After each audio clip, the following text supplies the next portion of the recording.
What do you want? Education! When do you want it? Now! They called themselves gladiators. For nearly 3 days, these students walked and walked. Let's do it. Almost done. And walked. They're hoping their small steps will make a giant leap in state legislature. Joined by supporters, they're drawing attention to change the state's zero-tolerance policy. Well, the zero-tolerance policy should be modified because it should take out trivial suspensions for like kids getting kicked out of school for not having the right ID badge or not having the proper clothing on. 16-year-old Michael Reynolds was suspended from Loyola High School for 7 days for not having that student ID. Reynolds is the co-president of the Youth Voice, and he started the walk between Detroit and the Capitol building. 80 miles from Detroit, we're lasting at the Capitol! Yeah!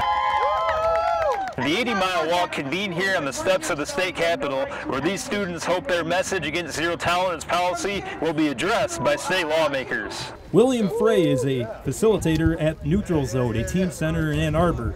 He isn't neutral when it comes to schools instituting a zero-tolerance policy. It's affecting certain students, and then they tend to drop out more, and then that feeds the prison system, you know? So the school-to-prison pipeline is definitely directly related to all of these situations, and I think that it's really, really important that we keep that in mind when we think about these things. Pastor David Galbraith, the director of the Harriet Tubman Center, was on hand to show his support as well. These kids are rock stars. You know, they could have been doing anything. They could have been laying home playing video games, but they saw that there was an issue that needs to be brought to the attention of the people that can make a difference. Children in Michigan are dropping out of school. The rally got the attention of Maura Corrigan, the Michigan Director of Human Services. Director Corrigan announced she is already working with lawmakers to introduce legislation changing zero tolerance, which could be introduced as soon as May. When we remove kids from school for minor offenses, we're taking away for some of them the only stability in their lives.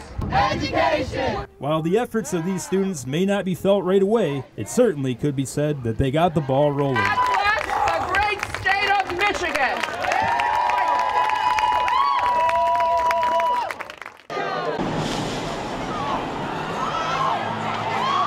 April 15, 2013. Images of senseless violence and utter chaos burned into our memories forever. But this was last year's Boston. For some Mid-Michigan runners, the day would unfold in a fashion much too close for comfort. There was just one loud boom, and then shortly after another loud boom. But my initial response was, it's Patriots Day. Derek Guddy, an East Lansing counselor and Iraq War veteran, had been running in his second Boston Marathon. Guddy captured this photo as he was crossing the finish line at 4 hours, 7 minutes. The first bomb went off near this exact spot approximately 2 minutes later. Guddy says his clinical practice and military background became useful throughout a shocking situation. I identify it as very cerebral. I didn't have an emotional reaction, I guess to say, of fear at that time. Gary McCrae, also of East Lansing, had crossed the finish line under 4 hours and was on his way back to his hotel. At that point, you know, you started to hear rumors where you ran into other runners or people on the street, and they said, you know, we think a bomb went off, or bombs went off. McCrae has been in 6 Boston marathons and has high hopes this year's race will go off without a hitch. So it was a terrible tragedy, and I'm sure this year's race will be well protected, and there'll be a lot of security, and they won't have a problem.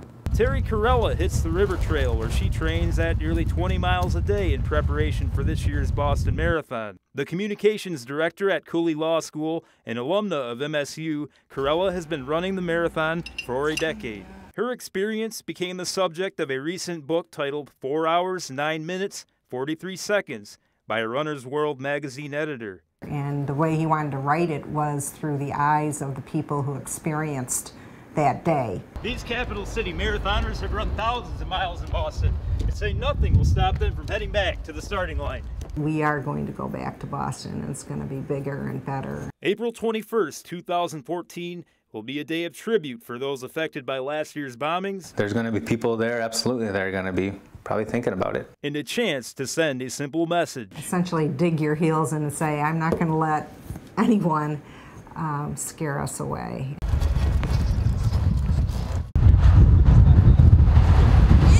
It was no ordinary day here as throngs of people gathered, hoping to catch a glimpse of the president while trying not to catch a cold.